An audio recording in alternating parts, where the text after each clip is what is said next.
cualquier pérdida significativa en la vida de una persona que le cause dolor es sujeto a ser acompañado por la tanatología. ¿Qué buscamos entonces en un acompañamiento tanatológico?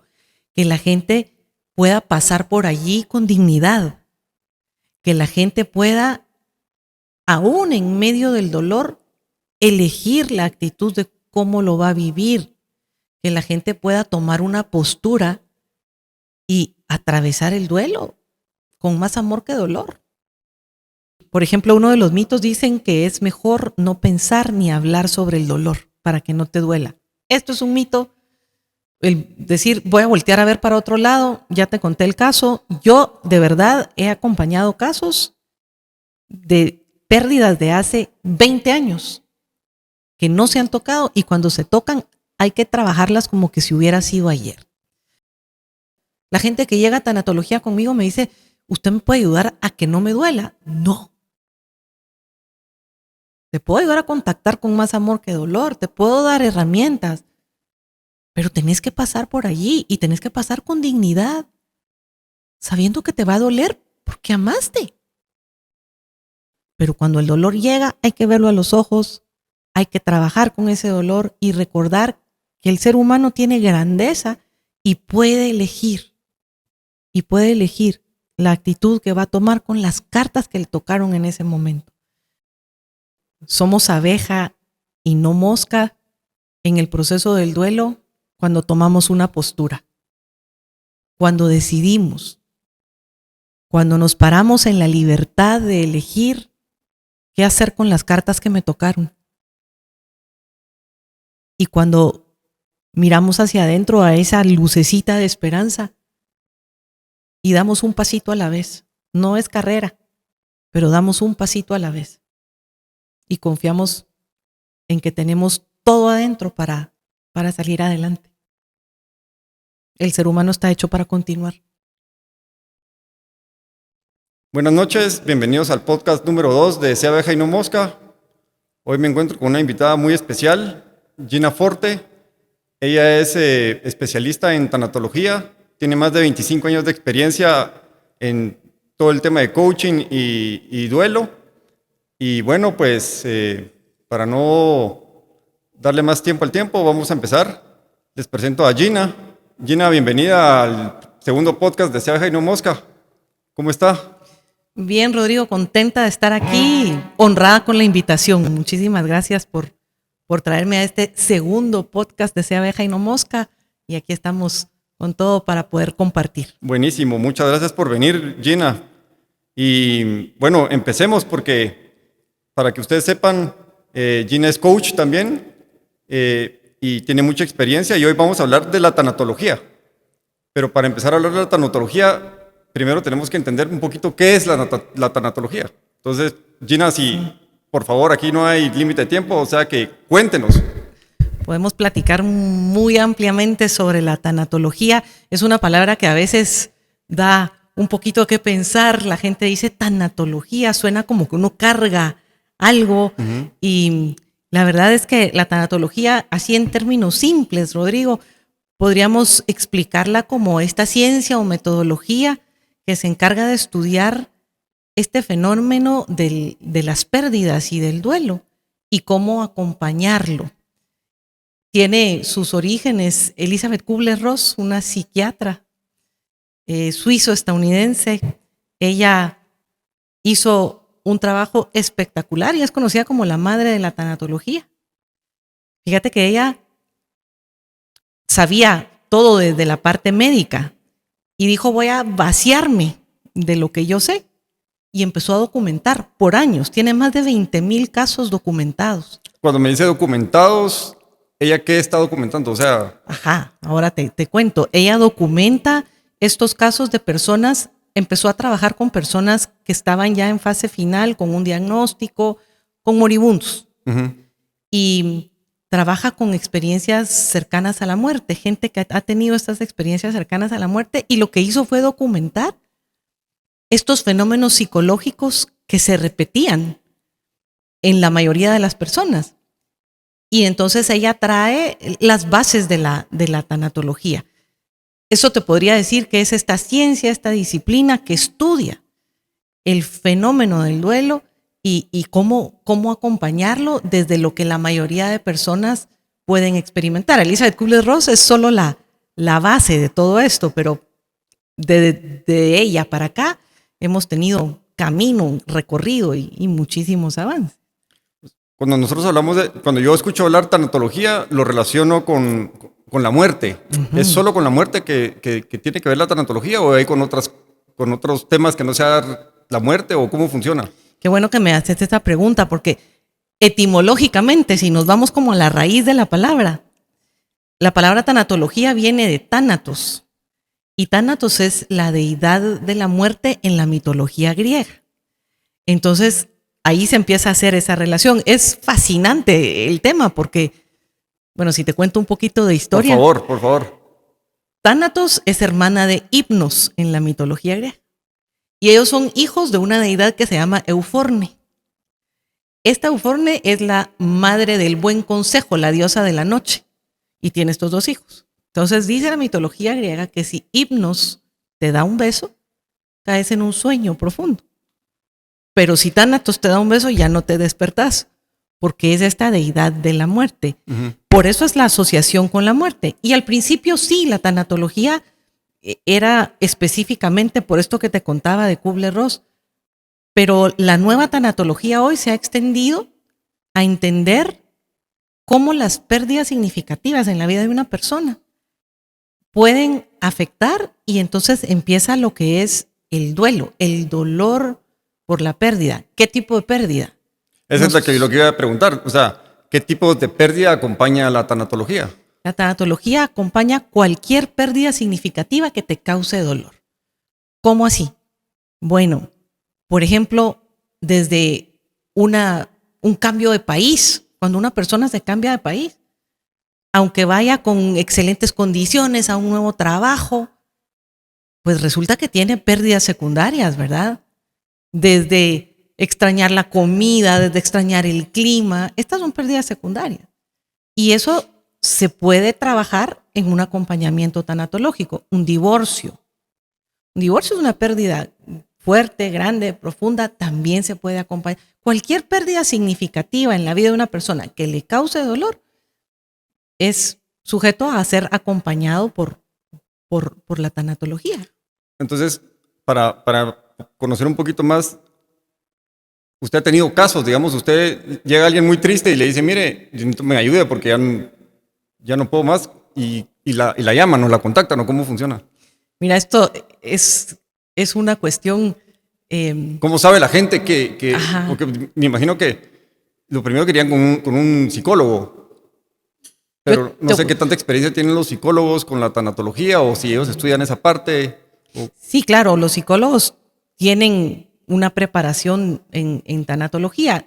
Los tanatólogos estamos como especializados en acompañar y en meternos en el proceso del duelo para que la persona lo transite con dignidad.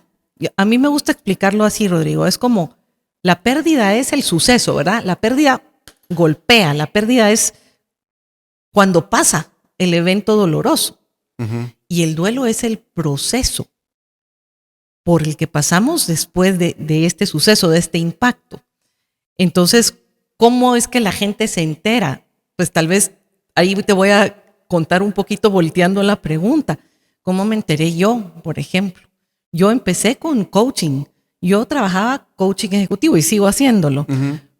Pero en mis procesos y en mis acompañamientos de coaching ejecutivo, de repente me empecé a encontrar con que la mayoría de personas tenían pérdidas importantes que les estaban afectando en su productividad, en su vida diaria.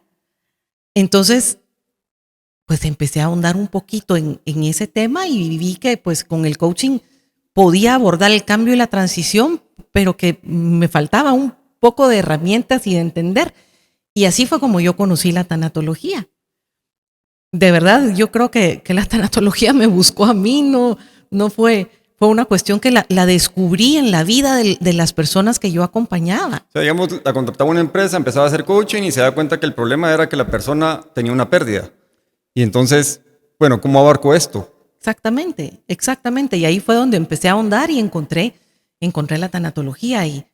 Y hoy cuando me dicen, pero ¿haces coaching o tanatología? Pues creo que ya las uno, porque pues el acompañamiento es integral. El acompañamiento es integral cuando pensamos en qué es la persona, ¿verdad?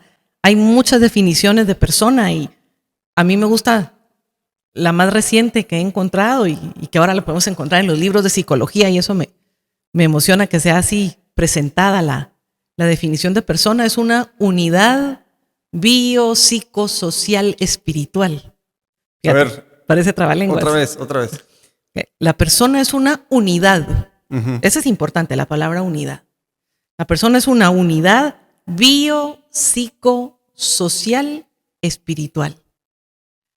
Es decir, somos nuestra biología, somos nuestra psique, nuestra forma de pensar, somos biopsicosocial, somos nuestra forma de relacionarnos con el mundo y con los demás, y somos seres también espirituales. Y aquí no estoy hablando de credos religiosos, sino de la parte de la trascendencia del ser humano.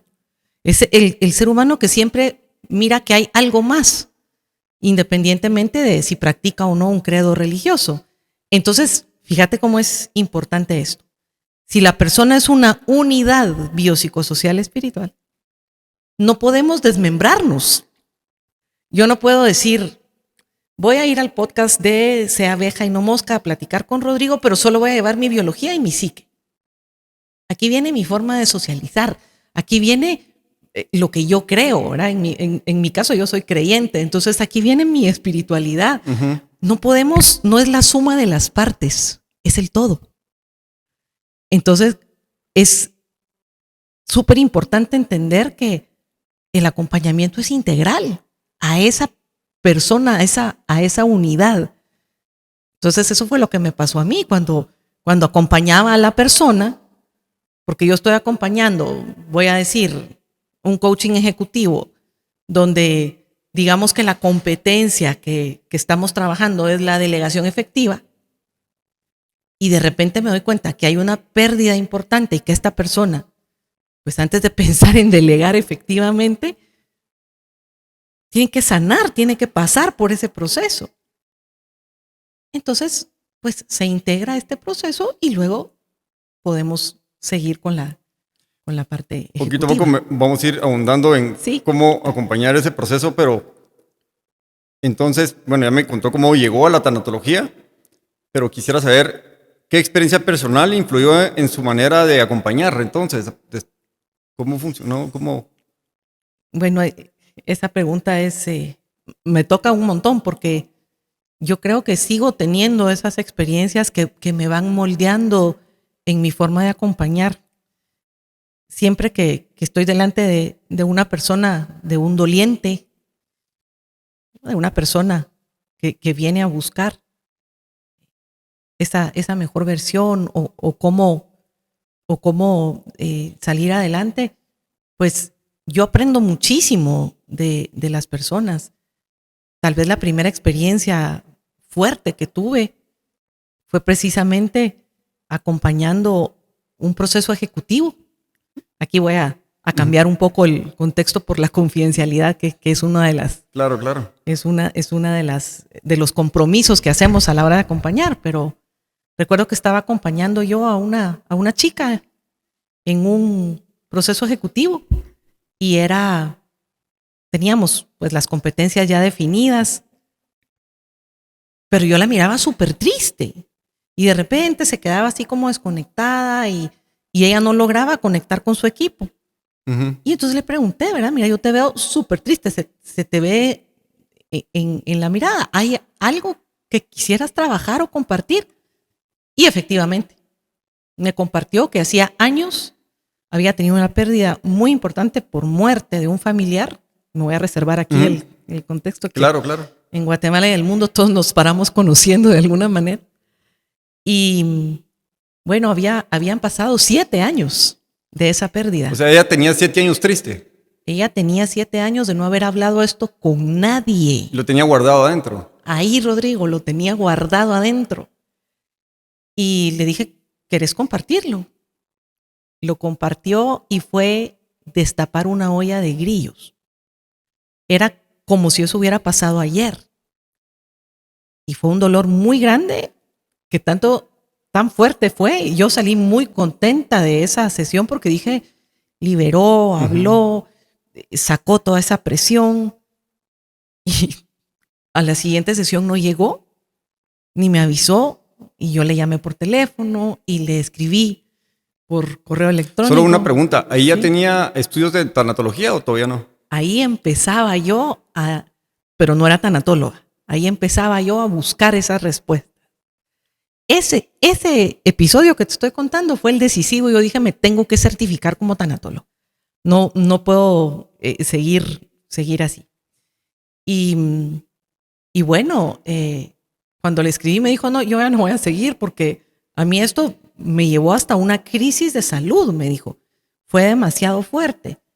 Y entonces, pues claro, ahí pedí ayuda ya de tanatólogos expertos y pues se abordó desde otra perspectiva y gracias a Dios pudo trabajar su duelo, porque una vez, nosotros somos seres lingüísticos, ¿verdad? Una vez le ponemos palabras a eso que tenemos adentro, empieza a hacerse esa elaboración del proceso. Pero si no se tiene un seguimiento, es duro, ¿verdad? Y pues ya con gente experta en el tema y ella lo aceptó, pues trabajamos y salió adelante. Si uno se mete con gente que no es, o sea, digamos, la palabra es un duelo mal llevado por una persona que no es tanatóloga, puede ser peligroso o no. Tremendo. ¿Por qué? Eso tiene un nombre, se llama daño iatrogénico. Fíjate. ¿Eso qué? Por favor. Eso es, pues, meternos a camisa de 11 varas, ¿verdad? Eso es meternos en un campo que no nos corresponde y si no es una persona que esté facultada para acompañar, sí, claro que puede llevar mal el proceso. Estas son profesiones que requieren mucha responsabilidad. Ahora, todas las personas son distintas. Entonces, entiendo que, o sea, no es lo mismo, tal vez una persona, un duelo lo toma distinto, que todos toman los duelos distintos. Entiendo. Y puede ser que a una no le afecte tanto como a otra. ¿Por qué? Porque la vivencia del duelo es como la huella digital. La vivencia del duelo es, cada persona lo vive diferente. Como te decía con lo que hizo Kubler-Ross, ¿verdad? Hay como fenómenos que se repiten y que pueden aparecer en el proceso de duelo, pero cada persona lo va a vivir diferente. ¿Qué buscamos entonces en un acompañamiento tanatológico? Que la gente pueda pasar por allí con dignidad, que la gente pueda, aún en medio del dolor, elegir la actitud de cómo lo va a vivir, que la gente pueda tomar una postura y atravesar el duelo con más amor que dolor. Ese es un lema que usamos en Escuela Renuevo. Escuela Renuevo es mi escuela, donde también tenemos formación de tanatólogos y es okay. con más amor que dolor, ¿verdad? Entonces, sí, solo, perdón, pero por favor. Yo necesito tal vez entender, y hay mucha audiencia que también necesita entender, cuando se refiere más amor que dolor, ¿a qué se está refiriendo? O sea, bueno, más amor que dolor. Nos referimos a creer que, como se le atribuye a Einstein esta frase, todavía no está comprobado si de verdad la dijo él, pero en una carta que supuestamente le escribe a su hija, termina la carta diciéndole, y recuerda que el amor es la fuerza más poderosa del universo. Con más amor que dolor es cuando se pierde a un ser querido o cuando tienes una pérdida importante y significativa en tu vida. El amor te puede ayudar a que el dolor sea menor. Hay dos variables, ¿verdad? Pues también está el amor y está el tiempo. Que el tiempo no lo cura todo. Dicen, ay, sí, con el tiempo se va a ir. No, el tiempo nos ayuda si hacemos algo con esa variable de tiempo. Si no, no. Se queda guardado. Se queda guardado. Entonces, ¿por qué con más amor que dolor? Porque de repente esos recuerdos que te duelen muchísimo de las vivencias, porque ¿qué nos duele, Rodrigo? Nos duele perder lo que amamos. sea, si a mí se me rompe una taza X, no me importa, pero si se me rompe la taza que era de la colección de mi bisabuela y que tenía historia, me va a doler porque significaba algo para mí. Entonces nos duele perder lo que amamos. Y esa es la paradoja, ¿verdad? La contradicción. Con más amor que dolor es, bueno, esas memorias se vuelven tu bálsamo. Lo que viviste en el amor se vuelve lo que te empuja, lo que te ayuda a salir adelante ante eso que ya no tenés. Pero cuando se tuvo, ¿cómo se vivió? Y ese amor, porque si no hay amor, no hay dolor, ¿verdad? Claro. Esa es la dicotomía. Y ese amor te ayuda a sanar y a avanzar, porque tuviste esa experiencia de amor, ¿verdad? Yo quiero tomar una frase de este señor que se llama el biciclown. Ajá. No sé si lo has escuchado. Te he oído. El biciclown fue una persona que le dio la vuelta al mundo en bicicleta. Y en cierto lugar le avisan de que su mamá se muere. Y que se iba a llegar al funeral. Pero él dice, lo importante no es el momento del funeral. Lo importante es todo lo que se vivió con esa persona. Y siguió pedaleando. ¿Qué opina usted de esa forma de pensar? Bueno, creo que debe haber tenido también como muy claro, muy enfrente qué quería hacer en la vida. Y otra vez vuelvo a la huella digital. Te voy a contestar tanatológicamente. Dentro de la tanatología, los rituales son muy importantes. El humano es ritualista, ¿verdad? Hacemos rituales alrededor de la comida. Cuando hay un cumpleaños, haces un pastel, le pones velitas y cantás. Entonces, un ritual como un funeral son rituales de despedida que podríamos decirle de cierre de ciertas etapas. Bueno, si el biciclown andaba por el mundo y pues no sé cómo, porque no conozco bien su historia, pero si relacionó de alguna manera esta misión que él tenía con el amor de su mamá, pues tal vez pensó, pues te voy a contestar con otra frase, ¿verdad? Que nosotros usamos mucho en Renuevo. No es tan importante quién les cierra los ojos, sino quién se los mantuvo abiertos durante la vida. Y eso ha de haber pensado el biciclón, ¿verdad? Puede que lo haya haber, estoy elucubrando, ¿verdad? Ojalá mire esta conversación. Sí. Sí. Y vamos a ver. Entonces, ¿qué es realmente el duelo? O sea, el duelo es saber la conciencia de que perdiste algo valioso o a alguien valioso en tu vida. Algo que era importante, alguien que era importante, y a partir de ese conocimiento y de ese razonamiento empieza tu proceso. Ese es el proceso de duelo. Y bueno, ¿qué nos podemos encontrar en ese proceso? ¿Verdad?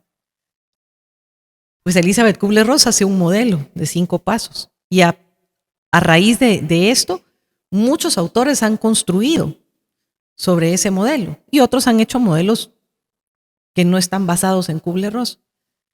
Pero generalmente en el duelo que encontramos etapas importantes. Hoy hay una polémica grande en el mundo tanatológico sobre las etapas del duelo. Dicen, no, es que el duelo no tiene etapas.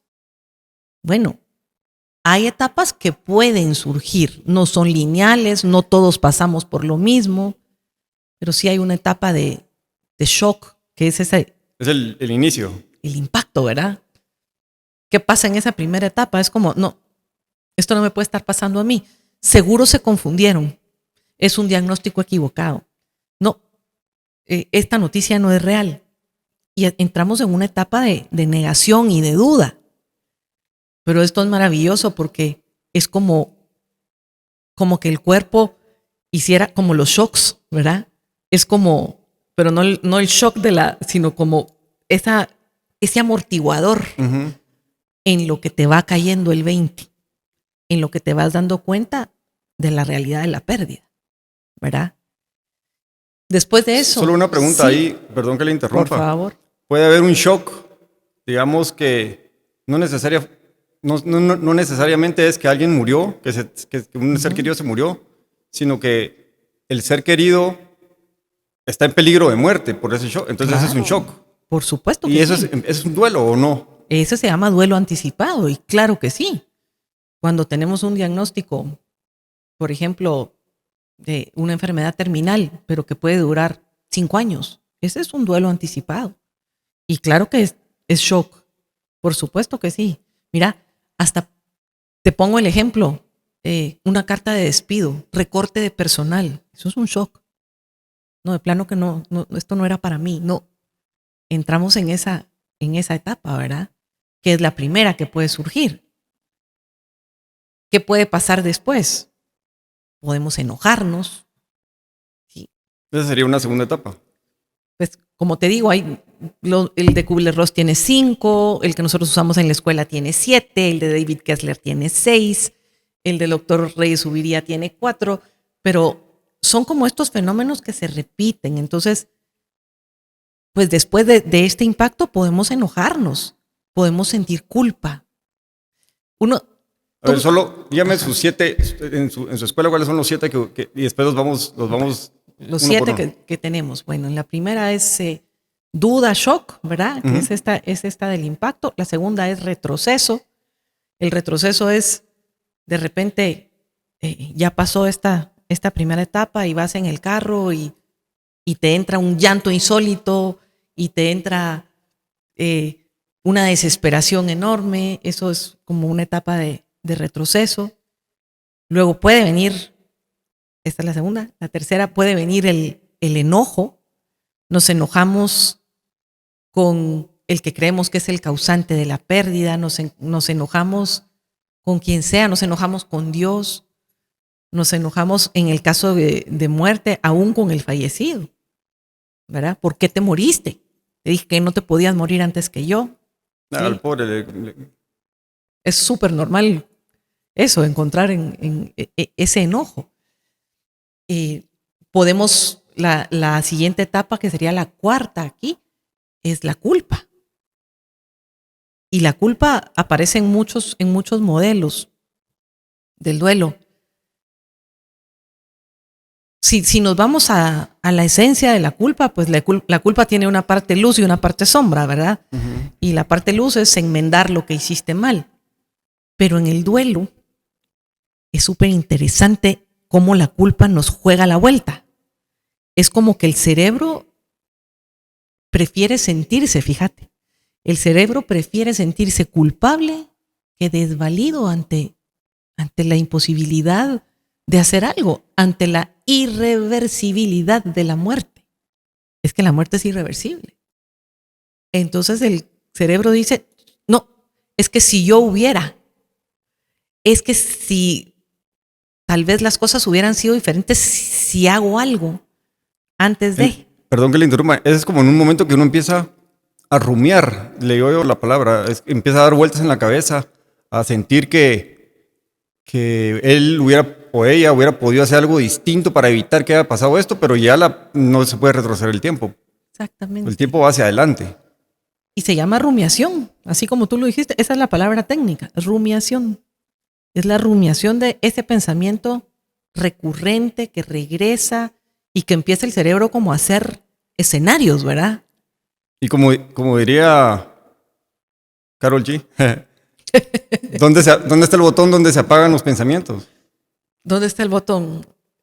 Fíjate. Ajá. ¿Cómo se trabaja? Está súper interesante esto, todo lo que podemos hablar, Rodrigo. Por favor, aquí tenemos, mire, hasta que se vaya la luz. ¿Cómo se trabajan los pensamientos recurrentes? Bueno, primero se identifican, ¿verdad? Hay un meme de un gran señor y hay una niñita, entonces se agacha y le da la mano y le dice, hola, soy un pensamiento recurrente y te voy a acompañar todo el día. Así son, ¿verdad? Intrusivos, se meten, aparecen. Sí. Y pues si Karol G pregunta dónde está el botón, pues no sé dónde está el botón, pero se trabajan identificando el pensamiento. Entonces lo notas. Y de verdad le puedes decir a tu pensamiento, ya te vi, ya te noté, pero sos un pensamiento. Solo con eso, solo con identificarlo y decir, ya te vi, ya lo noté, sos un pensamiento, pero yo puedo elegir en qué pensar, va perdiendo fuerza. Solo una pregunta, ¿es ese pensamiento, es ese yo racional, con ese yo, que esa voz interna que le habla a uno? ¿Es correcto? Esa voz interna que te habla no es el pensamiento recurrente, sino esa es esa propia conciencia, esa fuerza interior que te va a permitir trabajar con el pensamiento recurrente, o sea, que se haga más chiquito, desde lo que tú estás diciendo. Porque llega la voz y no se va, y se queda ahí todo el día. Ahí se La queda. llevamos a almorzar, la llevamos a cenar, la invitamos a dormir al cuarto, nos bañamos con ella. Entonces ya primero, el primer paso es notarlo. Ya te vi, ya te noté. Ya te noté, eso es un pensamiento recurrente. Puedo elegir en qué pensar. No se va del todo, pero va perdiendo fuerza. Y uno va ganando más la fuerza diría Viktor Frankl, siempre tenemos la posibilidad de elegir qué hacemos con esta circunstancia dolorosa. Y aquí voy a hacer, fíjate, aquí voy a hacer hincapié al cierre de tu libro. Cuando en el libro de Sea abeja y no mosca, cuando Olivia habla en la presentación. Sí. De mentes expertas, ¿es verdad? No, Mentes Equilibradas. Mentes expertas expertas ya es existe. Víctor Cooper Sí. y nuestros amigos de España. Sí, bueno, entonces en Mentes Equilibradas, y ella dice que la vida es como un juego de cartas, basado en todas las experiencias que tú le contás en tu diario, y que tú no puedes elegir las cartas que recibís, pero sí cómo jugarlas, ¿verdad? Es un poco esto de lo que estamos hablando de los pensamientos recurrentes, ¿verdad? Siempre tenés la libertad de elegir qué hacer con tus circunstancias. Y eso es lo que te hace trascender y trascender a ese pensamiento recurrente también. Entonces, cuando tenemos una pérdida, ¿qué nos duele? ¿Qué es lo que duele? Ay, Rodrigo, ¿qué duele con una pérdida? Con una pérdida significativa. Regresemos otra vez a la definición de persona que hicimos hace un ratito, que es una unidad biopsicosocial espiritual. ¿Qué te duele? Toda esa unidad. Hay gente que me dice, Gina, me duelen los huesos. ¿Sí? Hay toda tu biología se impacta ante la pérdida. Hay gente que le afecta su psique. Dice, ¿será que me estoy volviendo loco? Porque tengo estos pensamientos, porque ni me quiero levantar de la cama, porque ¿sí? Hay gente que le afecta muchísimo la forma de socializar.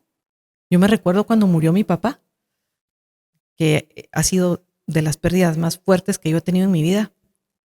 Y cuando él murió, él se llenó de gente, pero él era muy querido, de verdad. Dicen que no hay muerto malo, pero de verdad mi papá, lo puedo decir con solvencia, fue un ser extraordinario. O sea, era muy querido por muchísima gente. Y entonces yo súper agradecida con toda la gente, pero de repente decía que se vayan, por favor. Y siguieron llegando a lo largo de los 9 días, seguían llegando a la casa. Entonces llegaban y uno agradecía y de repente decía que se vayan. Y cuando se iban, ay, qué solo se siente esto. Tu forma de socializar cambia. Yo soy sociable, pero cambia. Y por supuesto, la parte trascendente, la parte espiritual, se te mueve el piso. Hay gente que dice, pero ¿y dónde estaba Dios cuando me pasó esto? ¿Verdad? Porque es una de las formas que tenemos de sentirnos menos afectados, ¿verdad? Como decir, ¿y dónde estaba Dios? Y bueno, pues Dios nunca jamás nos deja, sino que mientras pasemos por esta vida y mientras amemos vamos a tener pérdidas. Entonces, ¿qué nos duele ante una pérdida? Nos duele toda esta unidad. Y otra cosa que nos duele, Rodrigo, la temporalidad. Nosotros como seres humanos estamos metidos en la temporalidad. Todos tenemos pasado, presente e hipotéticamente futuro, porque no sabemos el futuro. Pero pasado, todos los que estamos vivos tenemos. Y presente, todos los que estamos respirando ahorita tenemos. Hipotéticamente tenemos un futuro. La temporalidad duele mucho en el duelo. Por ejemplo, ante la pérdida de un ser querido. Te duele el pasado. Todo lo lindo que viviste y no puedes vivir ahora. O te duele lo duro que viviste y que tal vez crees que pudo haber sido diferente. Te duele el pasado. Te duele el presente porque duele hoy. Aquí es donde se siente. Y te duele el futuro. ¿Cómo? Bueno, regreso al ejemplo de mi papá. Mi hijo se casó 4 meses después que mi papá falleció. Ya estaba todo planeado, todo listo. Decidimos no posponer la boda. Y yo muy feliz con la boda de mi hijo, muy feliz con la chica que escogió. Pero en esa misa decía yo, no está mi papá amaba a mi hijo. Tenían una relación súper cercana y decía, no lo está viendo. Me dolió muchísimo y sin embargo, ahí tuve un momento yo en la trascendencia y desde mi creencia de saber que de alguna manera estaba ahí, de saber que de alguna manera estaba en el corazón de mi hijo, estaba en mi corazón. Y bueno, de esas cosas lindas que pasan, de repente suena una canción que te confirma lo que estás sintiendo. Y, ¿verdad? Pero te duele el futuro. Decís, no va a ver a sus bisnietos. No va, ¿me entiendes? Aquí tengo una pregunta. Sí. ¿El duelo cambia dependiendo, digamos, las creencias sobre Dios? Por ejemplo, en Arabia Saudita es diferente el duelo que en Guatemala, que en Estados Unidos, que en Sudamérica, que en Alemania, que en China. Sí.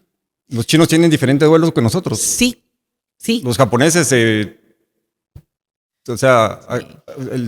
hacían en la Segunda Guerra Mundial, se suicidaban por honor y nosotros creemos que el suicidio no es bueno. Es excelente la pregunta porque fíjate que en la escuela, en la certificación de tanatología tenemos un módulo que se llama las religiones y la muerte. Porque definitivamente tus creencias van a impactar tu forma de ver la vida y la muerte, tu forma de relacionarte con la muerte. Por eso es importante hablar de la muerte, por eso es importante entenderla como algo que nos acompaña desde que nacemos. ¿Te acuerdas en el colegio que nos decían? Los seres vivos nacen, crecen, se reproducen, viven. Mueren. Y nos lo aprendíamos de memoria y sacábamos 100 en ciencias. Porque te lo aprendías de memoria. Es parte de la vida. Y por eso hablar de la muerte es también hablar de la vida. Te ayuda a vivir mejor a hablar de la muerte, como tú bien lo decís en el libro. Algo que se me quedó de tu libro para que veas que lo leí bien. Gracias. Es en una conversación que estás teniendo con tu hija y pones esa trilogía. Amor, tiempo y muerte. Amor, tiempo y muerte. Allí está, en la vida de todos. Entonces, yo creo que el hablar de la muerte y mover estos temas es hablar de la vida. Porque cuando tú tenés conciencia, fíjate, cuando tenés conciencia de la muerte, decime si no vivís mejor. Como lo contaste también en tu libro de tu amigo que tiene un tumor cerebral y lo vivió muy de cerca. ¿Y qué hizo? Replanteó su vida. Sí. ¿Y qué hizo? Empezó a pasar más tiempo con su familia. Eso es tener conciencia de la muerte, saber que somos finitos. Hay una parte, no me recuerdo si es en la Ilíada, que están hablando de esto, creo que es Aquiles con su novia y le dice, ¿sabes que los dioses nos envidian? ¿Cómo así? Estoy parafraseando. Por favor. ¿Sabes que los dioses nos envidian? ¿Pero cómo nos van a envidiar? Sí, porque somos mortales. Y eso nos hace disfrutar y vivir la vida. Ellos son inmortales. Los dioses griegos, ¿verdad? Uh-huh. Que es toda una mitología. Pero impacta y mueve eso, ¿verdad? O sea, nuestra finitud es motivo de envidia, porque si sabemos y estamos conscientes que la vida tiene un fin, nos podemos replantear cómo vivirla. Y por eso es importante hablar de estos temas y moverlos. Yo estoy súper agradecida que podamos moverlos. Veo que trae un librito ahí, si nos quiere contar un poquito ahorita sobre el librito. Sí. Me lo traje porque Enséñalo así. Creo que es un librito que puede hacer mucho bien. Es un libro que trabajamos junto con un cliente que es Golán. Lo hicimos en tiempos de COVID. Y se nos acerca Golán y nos dice, miren, estamos teniendo pérdidas de familiares de nuestros... Solo, si nos puede, antes de que nos cuente un poquito del libro, entiendo que Golán es una empresa de seguridad. Sí, es una empresa de seguridad. Entonces sus trabajadores están constantemente en contacto con la muerte. Están en contacto permanente, pero fíjate que la intención de este librito fue más cuando ellos son dolientes, cuando ellos pierden un ser querido. Porque decía, bueno, ¿y cómo los ayudamos, verdad? Entonces hicimos este librito que se llama Protejo mi corazón, en conjunto con Golán, y es un librito súper, no se vende, así que no lo estoy promocionando porque no es para venta, ¿verdad? Sino es un manual que pues tiene todas estas preguntas, ¿verdad? Algunas de las que tú me estás haciendo aquí, ¿qué es el duelo? ¿Cuánto tiempo dura? ¿Qué afecta? Y hay una parte que me gusta mucho del libro que habla de ideas equivocadas o mitos sobre... Que esa era mi siguiente pregunta. A ver. O sea, ¿qué mitos hacen más difícil el proceso del duelo? Bueno, estos mitos son sociales, ¿verdad? Por ejemplo, acá los pusimos y si se dan cuenta es como con dibujitos de manera muy sencilla. Y, por ejemplo, uno de los mitos dicen que es mejor no pensar ni hablar sobre el dolor para que no te duela. Esto es un mito. El decir, voy a voltear a ver para otro lado, ya te conté el caso. Yo, de verdad, he acompañado casos de pérdidas de hace 20 años que no se han tocado y cuando se tocan hay que trabajarlas como que si hubiera sido ayer. Entonces, este es un mito. Si lo ignoras, no vas a sufrir. En realidad, si lo ignoras, puedes afectar tu salud física, mental y emocional. Ese es un mito. Otro dicen que tienes que ser fuerte. En realidad, lo que sirve en el proceso de duelo, elaborar el duelo, es estar consciente de tus emociones y poderlas elaborar. O sea, ¿cómo vas a elaborar una emoción si ni siquiera sabes ponerle nombre? ¿Verdad? Entonces, esto de ser fuerte, los hombres no lloran, no nos sirve de mucho. Si te das cuenta, son sociales, ¿verdad? Son sociales. Otro mito, dicen que las mujeres sufren más que los hombres. Pues en realidad, pues las mujeres y los hombres socialmente tendemos a demostrar de manera diferente el duelo. Sufrimos distinto. Sufrimos distinto. Y lo expresamos distinto. A veces no sufrimos tan distinto, pero, o sea, a una mujer se le permite llorar y está bien, a un hombre no. Si la mujer grita y se pone así como muy fuerte, ya se le tacha de histérica o de otras cuestiones, ¿verdad? Y fíjate que en los procesos de duelo, generalmente el hombre recurre más al enojo, porque el enojo es una emoción que te empuja, que te da fuerza, ¿verdad? Cada emoción tiene su propia energía y la energía del enojo es hacia adelante. Entonces, el hombre va hacia esta emoción, mientras que la mujer muchas veces va más hacia la tristeza. Se le permite socialmente más esto a la mujer. Sin embargo, pues tú me preguntaste hace un rato qué es el duelo y pues de las definiciones que más me gustan a mí del duelo es que el duelo es un proceso emocional adaptativo. ¿Cómo así? Pues sí, las emociones están en el duelo están todas regadas, pero si es un proceso emocional adaptativo, quiere decir que las emociones se van a ir adaptando. Y ahorita que te contesté eso, me di cuenta que no te terminé de decir el modelo. Nos quedamos en la culpa. Sí, nos fuimos por... Sí. Regreso. Por favor. Ahorita me recordé. Si el duelo es un proceso emocional adaptativo, con lo que vimos de las etapas, ¿verdad? Que ya vimos que es el shock, el retroceso, el enojo, la culpa. Pasamos a una etapa de tristeza profunda, que es, muchas veces la confunden con depresión clínica, ¿verdad? Y por eso es que, claro, si nosotros como tanatólogos vemos que la persona no se levanta, no se baña, que ya lleva una semana así, que no está comiendo, hay que referirla. Por supuesto que hay que referirla y hay que ver si no necesita medicación. Eso no lo hacemos nosotros los tanatólogos. Esos son los psiquiatras. Ahí sí hay que ir a buscar ya una ayuda profesional desde la psiquiatría. Pero después de esta tristeza profunda hay una etapa bien bonita que es la etapa de expansión.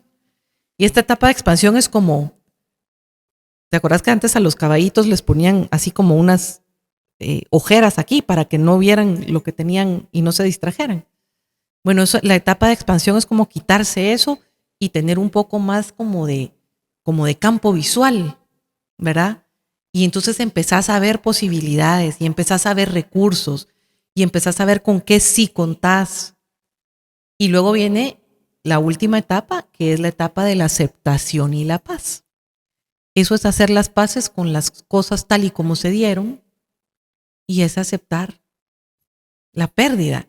Entonces, no es que ahí se acabó el duelo y no es que tengas que pasar por todas. Pero me dicen, si no es lineal y yo estoy ya en expansión, ¿puedo regresar al enojo o puedo regresar al retroceso? Sí, pero tus visitas son más cortas porque ya viste, ya ampliaste tu campo visual. Ya sabe cómo salir de ahí. ¿O no? Ya tenés herramientas, ¿verdad? Ya tenés herramientas, ya tenés como más fuerza, ya las emociones están más adaptadas.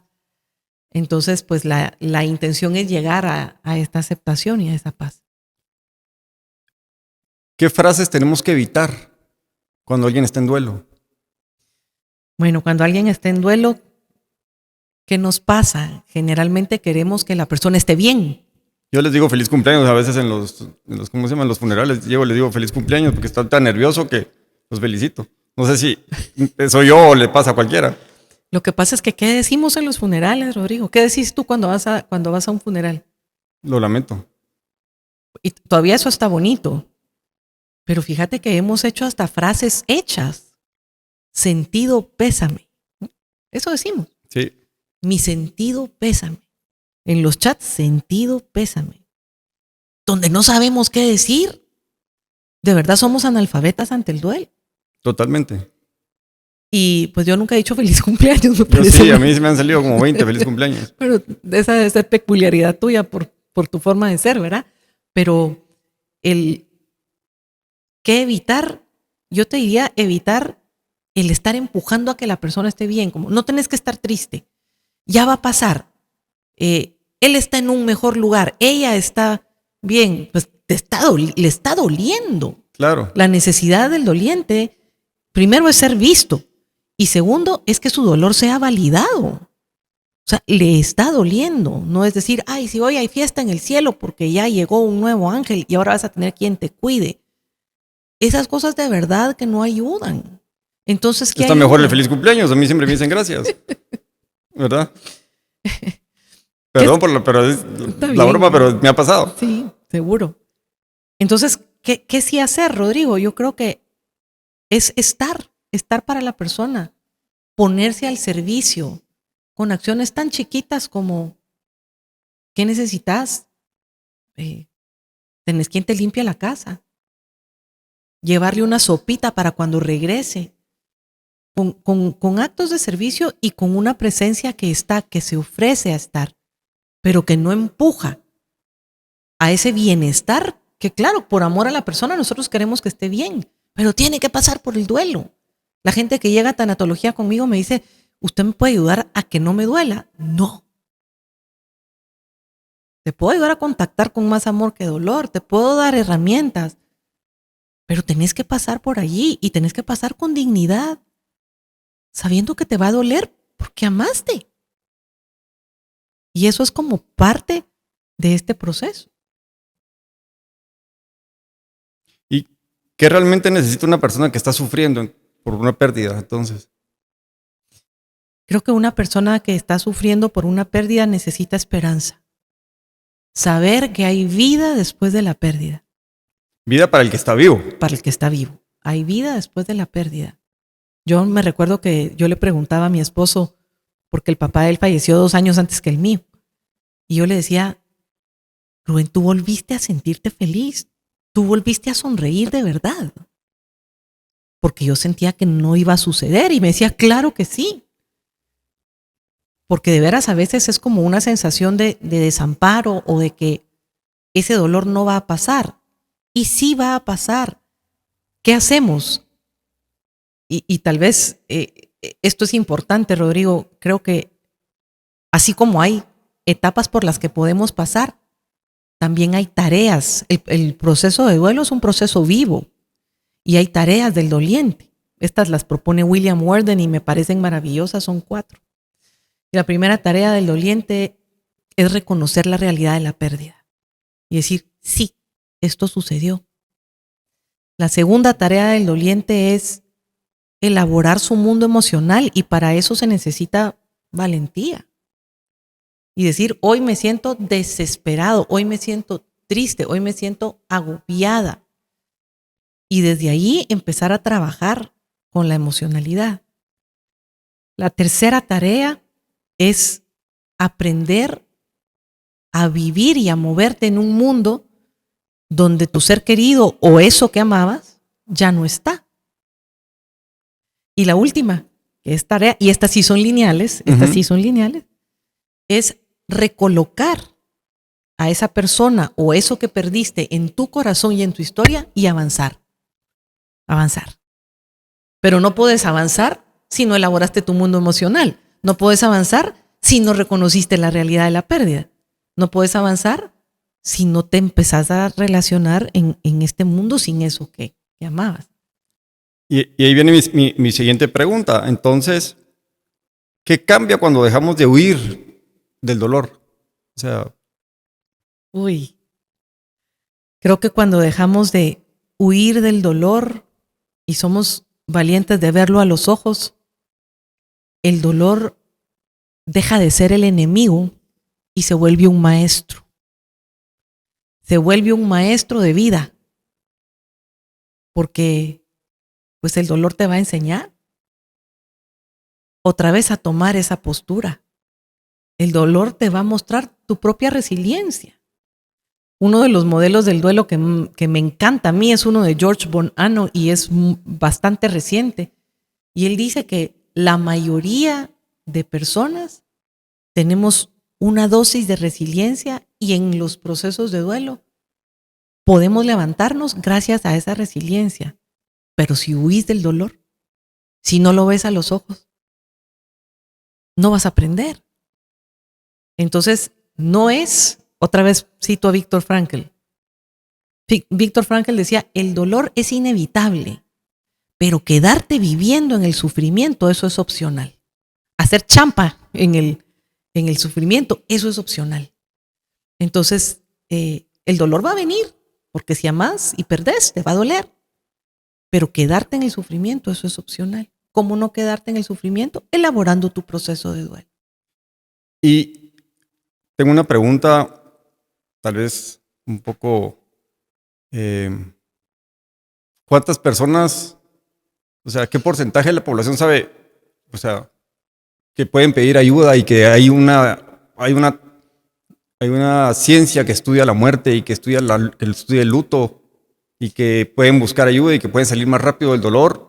Porque es un tema que no le gusta tocar a las personas. Entonces, muchas personas viven su duelo sin saber que existe una metodología que los puede ayudar a salir más rápido.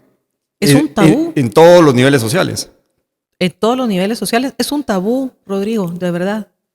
Tú me preguntas qué porcentaje, no tengo los porcentajes, pero me atrevo a decir que es muy bajo el porcentaje de personas que tan siquiera se animan a hablar de... A mí me preguntan, ¿pero por qué te metiste a estudiar esto? Tan chilero que estaba el coaching, ¿pero por qué te metiste con la tanatología? Tanatología, me dicen, perdón lo que voy a decir aquí, pero es cargar tanates, me dicen, eso es. Uh-huh. Es como, de verdad somos analfabetas en esto. ¿Por qué? Porque nos duele. Y no nos gustamos en el tiempo del hedonismo, donde si te duele una pestañita, te tomas 2 Panadoles ultra y que no sufrir absolutamente nada. Creo que como nos duele, no queremos hablar de este tema, pero vuelvo y quisiera insistir en esto. Entender y hablar de la muerte es hablar de la vida. Y eso es lo que nos hace valorar nuestro paso por esta tierra. Gina, ¿qué le diría a alguien? Porque vamos a entrar a una plataforma donde hay millones de personas que pueden tener acceso a esta plática y muchas pueden estar en el proceso de pérdida y de luto. ¿Qué le diría a alguien que siente que no puede más el día de hoy? O sea, que siente que ya no aguanta. Pues yo le diría a esta persona que está en el dolor profundo que hay vida después de la pérdida y con esta pregunta me haces recordar una aportación importante de 2 psicólogos, Gracioso y Tedeschi, que hablan de qué pasa después de un evento traumático o de un evento, de una pérdida significativa, y dice, mira tus uñas, te siguen creciendo, mira tu pelo, mira tu piel. El ser humano está hecho para continuar. Tenemos todo adentro para continuar. Y aunque sea una dosis de resiliencia mínima, está ahí adentro.